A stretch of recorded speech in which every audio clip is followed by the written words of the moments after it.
something's got to give. I'll say the lyrics are self-explanatory, like most of them are, but I'll go into this one a bit deeper because I wrote this song when everyone was sort of getting down. Well, everyone in my sort of circles was down around the time of Brexit and what was going on, you know, everything to do with the government. But here and in America, the world just seemed like it had gone mad.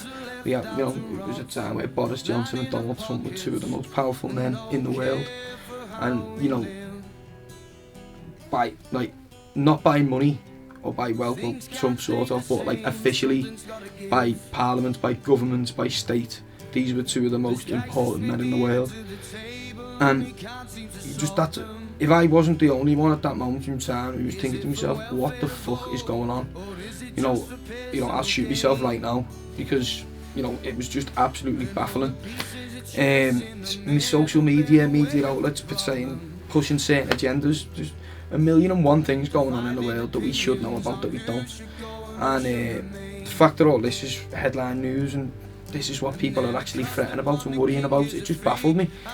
I was tired of it, I still am tired of it, and I put that down in the lyrics, do you know what I mean? Divided opinions on who should go and who should remain. The way I've structured the album, I wanted it to be fast and aggressive at the start, you know, nitpicking holes in society, breaking on into political and sort of deeper aspects, and then we sort of come out towards the end with sort of bits of celebration and moments of, you know, breakthrough and breakout moments, and this place sort of really opens that up.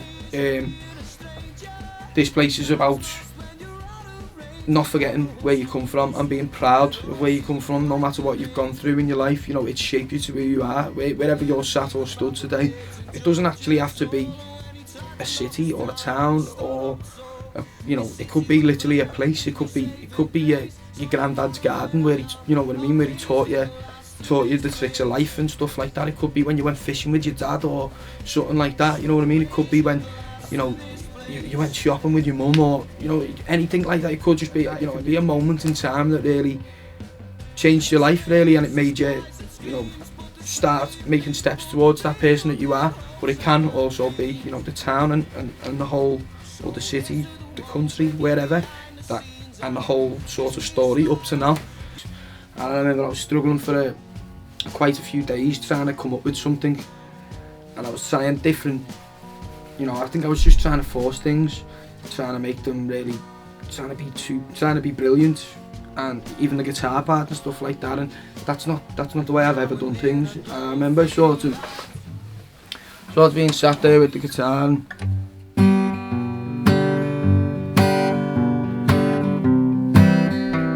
I thought, you know what, like, that's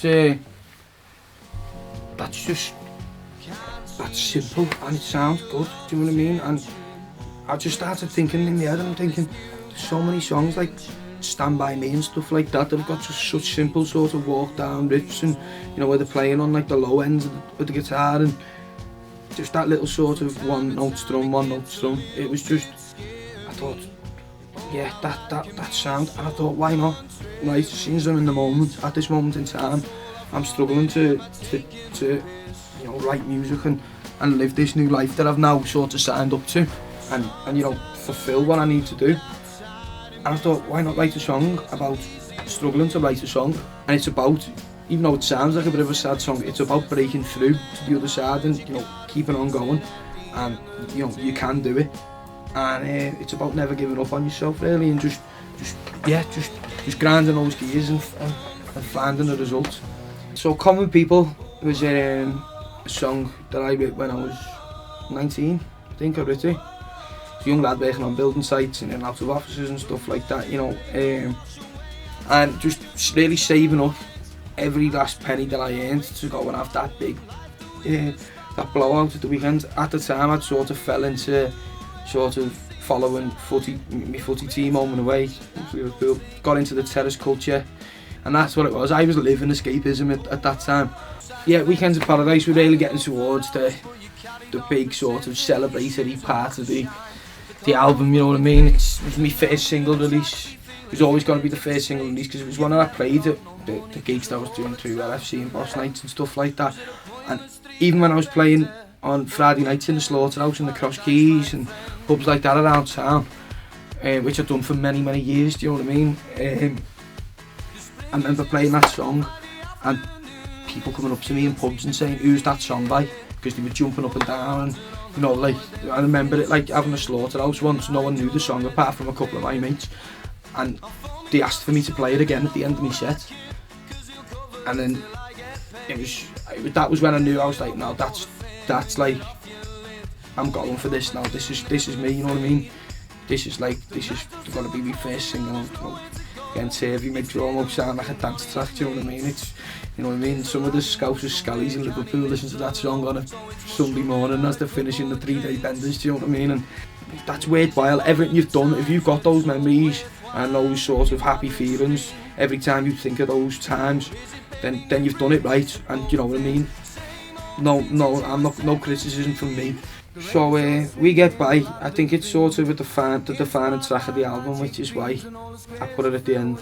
In your life, you have to deal with all sorts, you know what I mean, in the daily grind. Things that you could never foresee, things that you maybe could prevent, but you know, that's life, isn't it? And you have to deal with them the best way you can. And yeah, we as working class people, there is a daily grind, there is a daily struggle. At times it can wind you up, it can get you down, but you know, it's about that escape of, like, you know, at the end of it all, you make the best of it, don't you? You know what? You might not have all the money in the world. You might need a bit of decorating done in the house and stuff like that, but you know what? I've got my family, I've got my kids, I've got my mates. Do you know what I mean? We've got each other. We are stronger as people than anyone who can, you know, the knobhead boss who's driving around in his flash car and giving me grief day in, day out, you know what I mean? He can't get me down because, you know, I've worked hard at the end of the week. Just to end the album on the last note, I just really want to thank everyone involved, everyone who's bought it, everyone who I've mentioned, you know, all my friends, in particularly my girlfriend and my mum and dad. You know, it's been a great ride, and thank you as well to Dave Pitch for taking a chance on me in Madrid, having only heard one of my own tunes, which was Weekend in Paradise, and everyone else for me support. And you know, let's hope we can finish the chart as high as possible and keep spread the word. And I can't wait to see you all, hopefully in March, to sing the album back with you. Thank you very much.